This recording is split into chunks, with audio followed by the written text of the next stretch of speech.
आपको एविडेंस पेश करने के लिए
Good morning, everyone.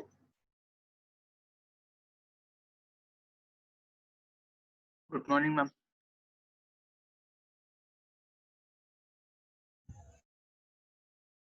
I will just wait for others to join and we'll start in 2 minutes.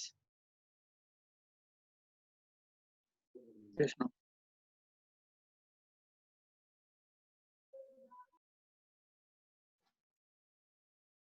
मला तिथे जाणवते आत गेलो ते जाणवलं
Okay, should we start the class?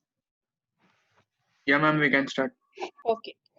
Now, today we are going to have a look at, since we have been learning in the last few classes about the application layer, that is the topmost layer in any network architecture. Now, this application layer is one in which most of the user and applications will be residing. And these applications are helpful for transferring the data from one point to another. So all the applications with which you people have worked on a network, like it could be browsing, it could be remote login, or it could be, sending an email or chatting. All these things are a part of the application layer. Now, today what we are supposed to learn is one type of application that resides in the application layer, and that is called as email, electronic mail. Now, you people have used emails and you know a little bit about email. In general, everybody knows. Now, there has been a time when we used to send and receive information by the help of letters. That is, physically, we used to write a letter on a piece of paper, then post it, and then it would reach the destination through the postal system. So it would be managed by humans, and generally it would take a little time because the mail has to actually physically move from a person's house to another person's house. So such a postal system is there. It is in use even today. But then we know its disadvantages. It's going to take a lot of time for a particular piece of information to reach from one point to another. Now, because the networks were developing at a rapid rate, this kind of application also developed, and it is in use for more than 3 decades now. About 30 years, 35 years, people have been using this kind of a mail, which is called as electronic mail. We try to transfer the data through electronic medium, with the help of a network. So under electronic mail, in general, whatever if you are asked for a short note in the exam, you could write that also. But since we are all computer science students, we should know how email works. What is its architecture? What are the services that it offers? What is meant by user agent? The different message formats that we can use, and how transfer of message takes place. Okay, so we are going to have a look at initially the architecture of email. Now, everybody has an email ID. So you people have an idea that you have some kind of a application residing on your computer or maybe on your mobile phone, which you can use to type your email and transfer it to the destination. So on this particular slide, we have, I want you all to have a look at the different components of an email system. Generally, there's a sending machine, a laptop, or maybe a mobile on which a user will be using, and he'll type his message. Once the message is typed, then the message is sent from the source machine to a intermediate system, maybe what we call as a message transfer agent. With the help of a protocol called as SMTP, the email is then transferred. That is basically from your machine, it is transferred to the server. Then with the help of a protocol called as SMTP, it is transferred to the destination server and then on to the destination machine. So there are different steps. If you all can see the steps here. First, a mail is typed and it is submitted. Then the mail is transferred through the whole network, and then the final delivery of the message takes place. If you're looking at this particular diagram, there are two things which are very important here.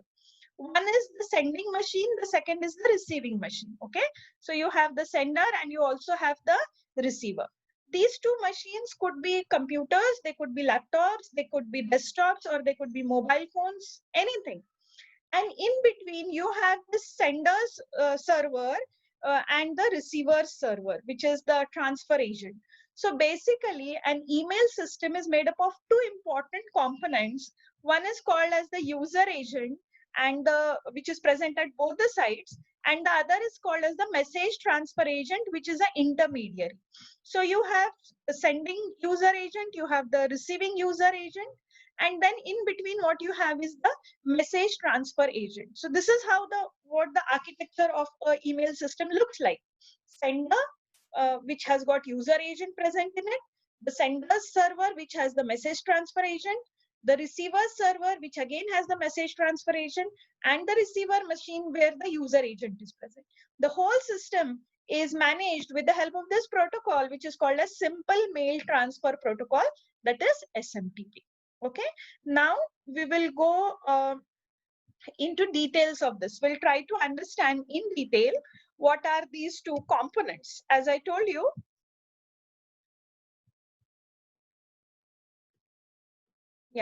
as I told you, there are two important components of the email system, the user agent and the message transfer agent. Okay, so we will first have a look at what is meant by user agent. Now you all can make out, the name itself is suggesting user agent means what? A agent, a process, maybe an entity which the end user can use. End user means people like you and me who want to type an email and who want to send it. So user agent is going to allow people to read and also send an email, type an email, create a draft of it and send it. So user agent is basically the process, the application which is present at the sender side, and it is also present at the receiver side. So generally, the user agent is responsible for providing the graphical user interface. Now, what does a graphical user interface mean? You want to type an email and you want to send it. So you require some kind of application. Most of you have a Gmail account or you have a Yahoo account. So what you do, you give your email ID and you open your email. The moment you open your email, you see an interface, you see a screen in which there are folders. Then there is a possibility of option of composing the message. Inbox is there, or maybe there are other options like deleting the message, forwarding the message. All this put together in one screen is called as the graphical user interface. So the user agent is responsible for providing graphical user interface at your machine, similarly at the destination machine. Now you may use Gmail. So Gmail GUI is nothing but the user agent. Your friend may use say Yahoo Mail. The Yahoo GUI is the receiver's user agent. So depending on which email you have subscribed to, you get your own user interface which has got different utilities present in it, and you can make use of it to transfer your data. So basically, remember this very important point. The user agent is present at the sender side and it is present at the receiver side. That is at the source machine and at the destination machine. And it allows the user to type the emails or send their emails. It provides a graphical user interface. So basically the user GUI will allow you to compose your mail. Compose in the sense type your mail or to create your mail. It will help you to reply to a given mail. Suppose you have many mails in your email box, then you can readily search for an email. If necessary, you can also discard email or delete an email. And basically, when since you can do all this, basically at both the ends, the user will be allowed to submit a mail. That is, once you have typed the email, you have given the destination address, then you can submit your mail, or you can click the send button.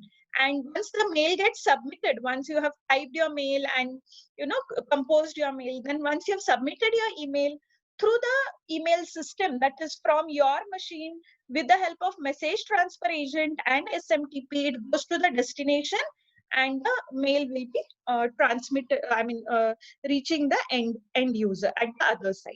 Okay. So now this is a little bit about user agent. Okay.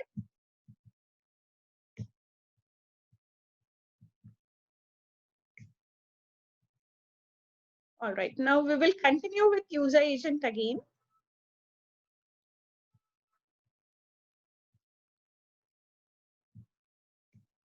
Yeah. Generally, you people must have seen the graphical user interface of your email ID. You people must have observed these message folders. Now, this can vary from your email provider, like depending on whether you have a Gmail account or a Yahoo account or a Hotmail account. This can differ. But basically, you will find this. What you find is message folders. Now, what are these message folders? These are different folders that are available on your email, which allow you to organize your mail. So what are those? Like, it could be an inbox folder, there could be a spam mail or a junk mail folder. It depends on which type or what type of email you're using. Then you have this in-between part, which you all have seen, which is called as message summary. Now, message summary means it will give us in that inbox, when you click on the inbox on the right hand side, you'll find a list of all the emails which you have received, which it will be showing from, could be subject, could be the date received, and so on. Also, most of your emails will allow you to search. So you can search your mailbox, and if you want, you can click on a particular email and try to find the details about that email. These are the typical elements of a user agent or the graphical user interface which is present on your machine, which allows you to type your email and send it to the destination. Okay. All right. Now, apart from this, the user agent gives you many other options, many other utilities on your screen. Many of your emails will allow you to delete the mails or maybe to archive the mails if necessary. So deleting the mails is called as, it is known as mail disposition. deleting the mails is also called as mail disposition. And most of the time, most of your email providers will also provide you with folders which store unimportant mails or spam mails. You people must have observed many a times you get emails which are for advertisement, or you people have subscribed for something and then they're continuously advertising. So such mail could be junk mail, which are unimportant mails, or they could be present in your spam mail. Most of the time, most of your email providers will also provide features, some other features. Like for example, many providers will provide for automatic responders. Now, what are automatic responders? Suppose you people, you are sending a mail to a, you have written an article and you are sending it to a particular magazine. The moment it is received by the magazine or it is received by that journal, immediately, automatically a response comes back to you saying that yes, your mail has been received and further processing will happen later. Now there, it is not required that a human being responds to your mail. Automatically, the machine can respond to your mail, and so such automatic responders can be there in your email. There can be vacation agents. Vacation agents means suppose you go on a vacation for a long time and you're not going to check your mail. So this vacation agent will respond to the mail, say to a particular mail that you people have received saying that the person is on vacation and he could reply to you later. There could be signatures which you can append to your email and make it authentic. So many such features are available nowadays with most of your emails. All this is a part of the user agent. Okay.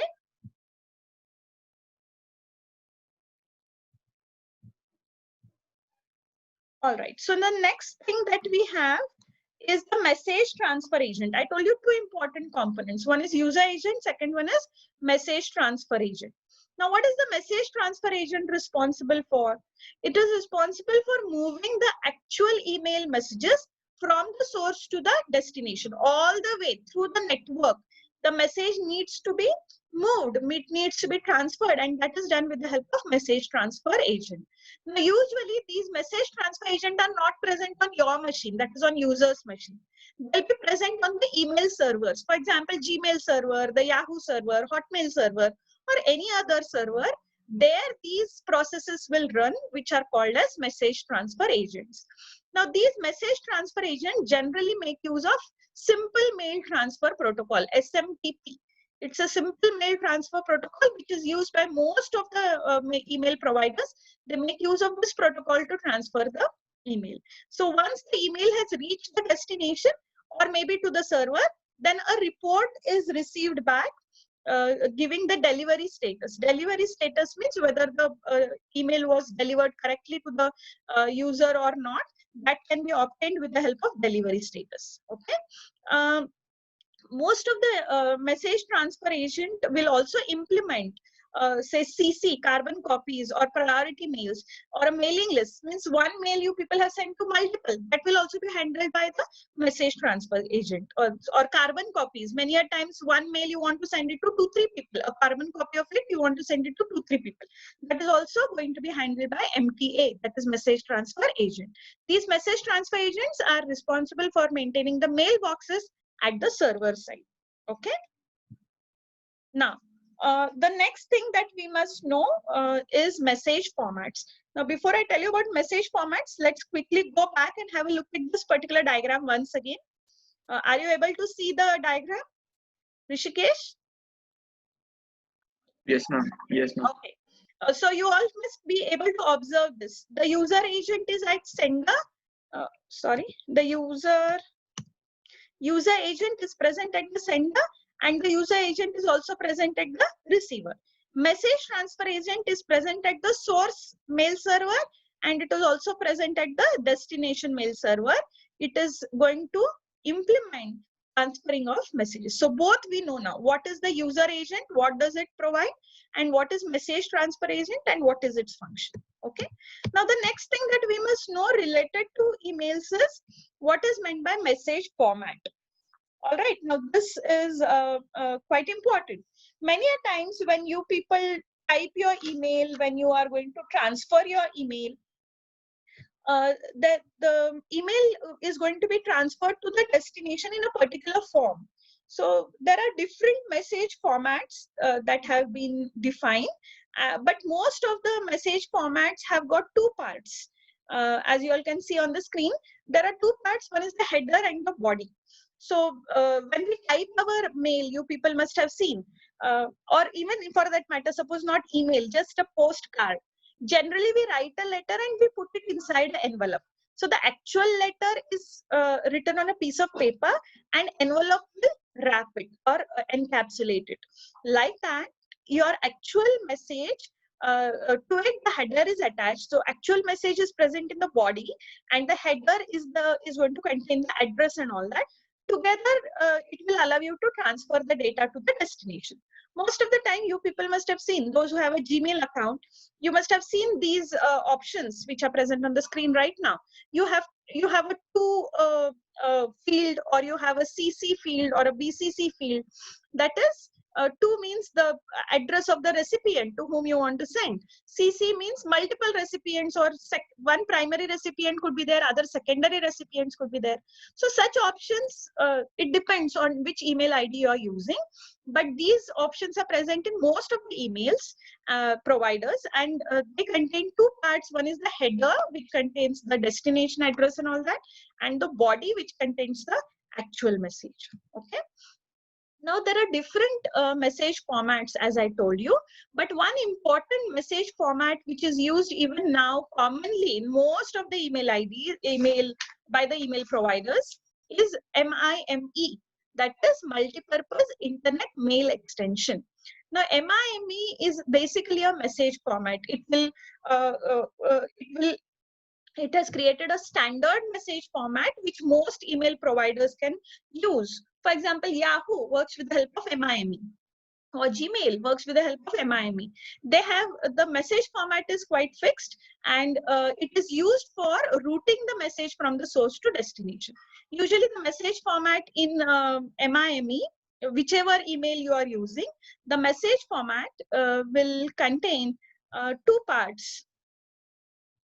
As I have told you before also, it contains the header that contains control information, header like the address of the recipient, the number of recipients to whom it has to go, and so on, and body, which contains the actual message. Now, this particular message format, that is MIME, has been used in a number of standards, and those standards are mentioned here: RFC 822, RFC 5322, and so on.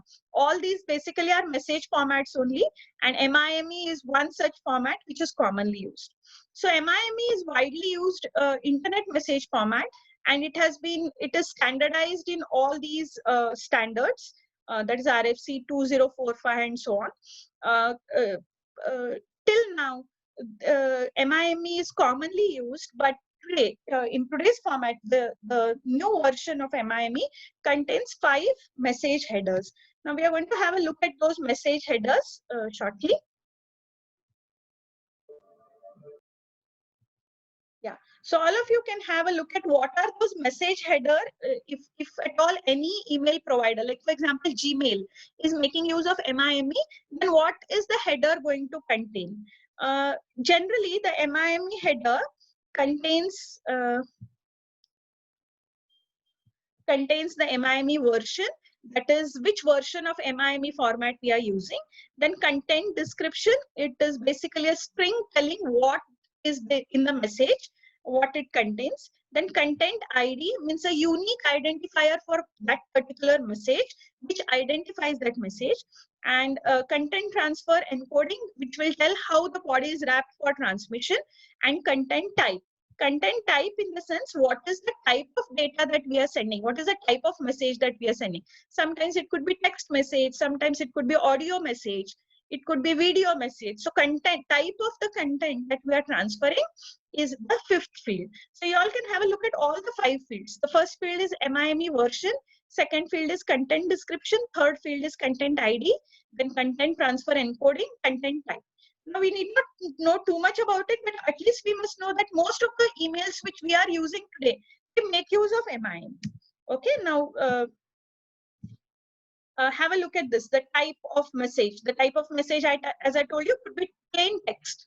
or it could be image file that you are transferring. There could be audio, there could be video, or some other type of data that you are transferring. All these types are allowed in MIME formats. Okay, now we will quickly have a look at how SMTP works.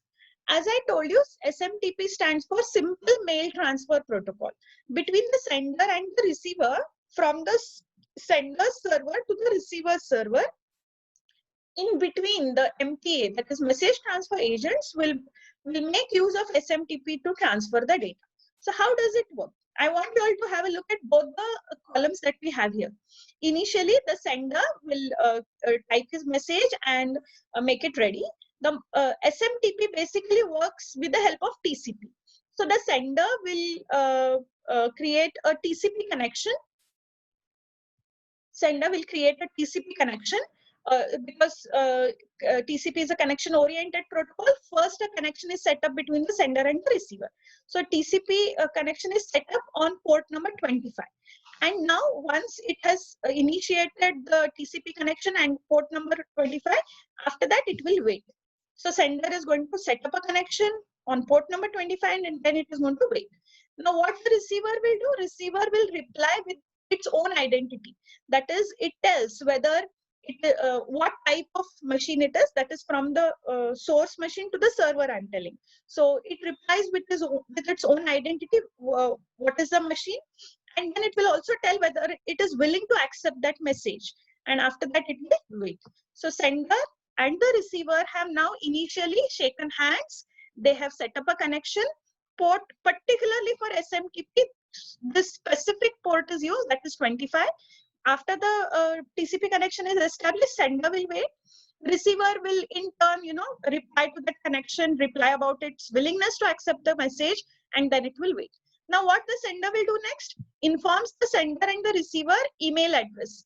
So sender is going to tell what is the email address of the its own email address and the receiver's email address. Now what the receiver server will do? Check whether the receiver exists, because we sometimes type wrong email addresses also. Then in that case it can't go to a receiver. That time you will get a daemon message. You get an email saying that this mail was not received. So first what the receiver will do is check whether the receiver is existing. For example, suppose I'm trying to send a message to say xyz@gmail.com. Now what Gmail server has to do? It has to check whether XYZ is present on Gmail server. If yes, then it will update the sender. Now what the sender will do till then? It will inform the sender and the receiver email address and it will wait. Then the receiver will check whether that email address exists and then it will update the sender. Till then it is waiting. Okay, so let's assume that the receiver's email ID is existing. Immediately what the client will do? Client will send the message to the server, and then once it reaches the server, server will send the acknowledgement. Okay, now this I'll try to tell you once again with the help of this diagram.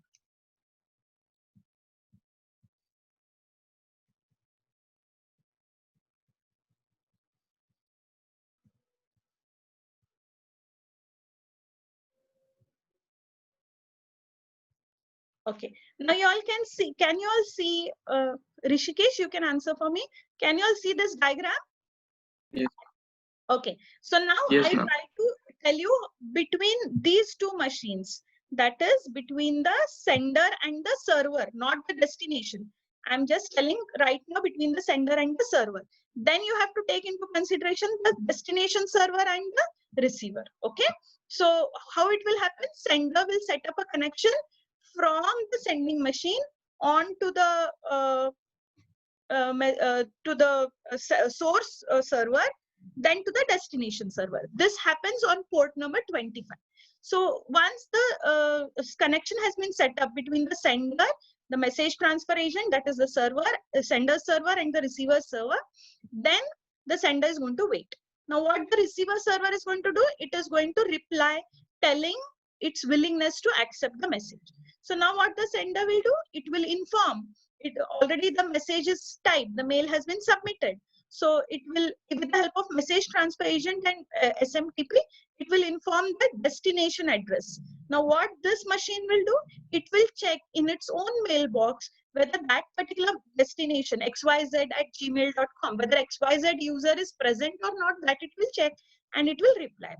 Once it says that yes, that particular user is available, then the sender will send the email via the message transfer agent with the help of SMTP to the destination server.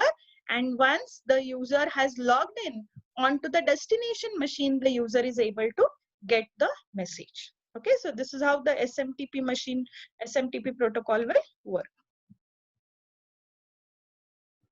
All right. Yes, Yeah. Just 1 second.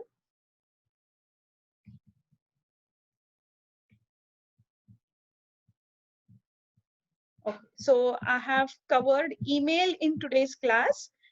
We have tried to understand what is email, what are the two important components, that is user agent and message transfer agent. I have also told you what are its functions, what are its characteristics. Then I have told you what is meant by message format. And lastly, I have given you an idea about SMTP.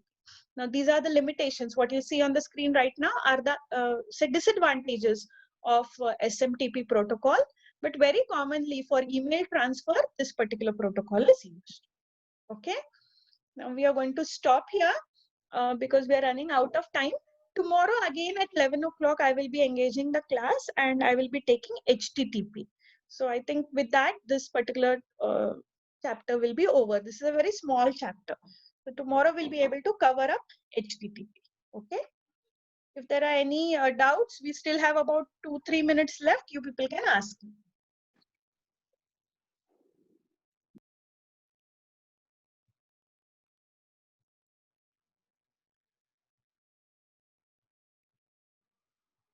Is there anything? No, ma'am. Sorry, Rishikesh? No, ma'am. No, ma'am. No, no. Should we end this class now? Yes, ma'am. We can. Okay, thank you. All of you be safe, stay at home. Okay. Neha wants to explain you the user agent. She wants me to explain user agent again? Yeah. Okay. Yeah, I'll do that quickly. 1 second. Now, user agent is nothing but the process, the screen that you get to see at the user's machine. That could be sender or receiver. For example, if you people are using Gmail, then whenever you say xyz@gmail.com, your Gmail account will open now. On the screen, what you get to see is nothing but a user agent. For example, you people must have seen this kind of a screen for similar to this for Gmail. Have you seen this, Neha?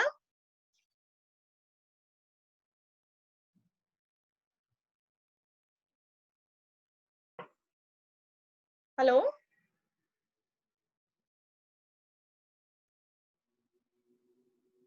Okay, so if you are able to see the screen on the whatever screen you see when you open your email account, that is nothing but the user agent.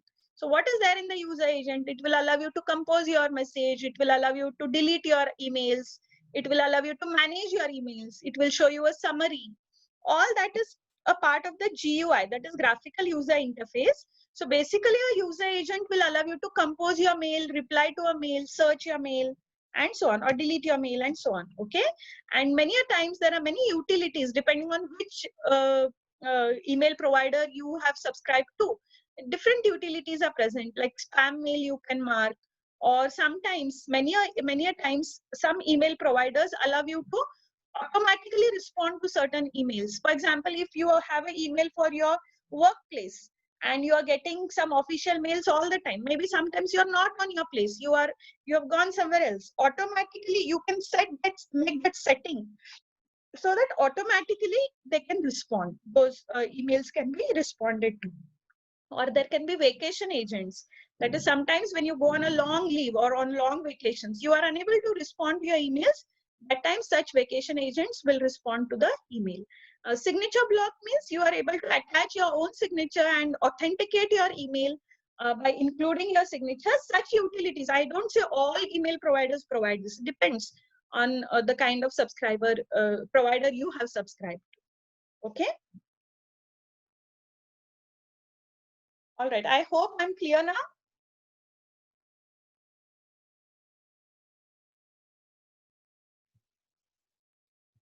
Yes, ma'am. She has texted in the chat. Okay. Okay. Okay. We will stop here and we will continue tomorrow. We will be covering up HTTP to finish this particular chapter. Okay, ma'am.